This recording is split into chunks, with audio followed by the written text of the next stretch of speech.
మే 17 world hyper tension day. చాలామందికి తెలియని విషయం ఏంటంటే హై బీపీ చాలా మటుకు లక్షణాలను చూపించదు. కానీ ఈ పేషెంట్స్ సడన్గా ఏదో ఒక రోజు హార్ట్ అటాక్ లేదా బ్రెయిన్ స్ట్రోక్ లేదా సడన్గా చూపుపోవడం లేకపోతే కిడ్నీ ఫెయిల్యూర్ వల్ల హాస్పిటల్కి ప్రజెంట్ అవుతుంటారు. ఆ రోజు తెలుస్తుంది వీళ్ళకి బీపీ వచ్చినట్టు. ముందే వీళ్ళు ఒకవేళ బీపీ చెకప్ చేసుకుని ఉంటే వీళ్ళు ఈ కాంప్లికేషన్స్ అన్నింటినీ రాకుండా ఆపేవాళ్ళు. ఈ మధ్యకాలంలో చాలామందికి బీపీ రోగం వస్తుంది. దీనికి మేజర్ కారణాలు ఏంటంటే ఎక్కువగా ఉప్పు తినడం, స్ట్రెస్ ఎక్కువగా ఉండడం, నిద్ర సరిగ్గా లేకపోవడం. ఆల్రెడీ షుగర్ ఉన్న పేషెంట్స్కి బీపీ వచ్చే రిస్క్ ఎక్కువ అండి. అధిక బరువు ఉన్న పేషెంట్స్కి బీపీ వచ్చే రిస్క్ ఎక్కువ. ఇంకా చాలామందికి తెలియకుండా గురక వల్ల అబ్స్ట్రక్టివ్ స్లీప్ యాప్నియా వచ్చి దానివల్ల బీపీ వచ్చే రిస్క్ ఎక్కువ. అధికంగా స్మోకింగ్ చేయడం, ఆల్కహాల్ తీసుకోవడం, ఏదైనా డ్రగ్ అడిక్షన్ ఉంటే కూడా మీకు బీపీ వచ్చే రిస్క్ ఎక్కువ ఉంటుంది.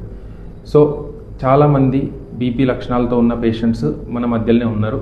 కానీ వాళ్ళకి ఏ లక్షణాలు లేవు. వీళ్ళకి ఏదో ఒక కాంప్లికేషన్ వచ్చేలోపు మీరు కనుక రైట్ టైంలో బీపీ చెక్ చేస్తే వీళ్ళకి రేపు ఫ్యూచర్లో వచ్చే heart attacks, brain strokes, kidney failures, చూపుపోవడం వంటి కాంప్లికేషన్స్ని మీరు ఆపొచ్చు.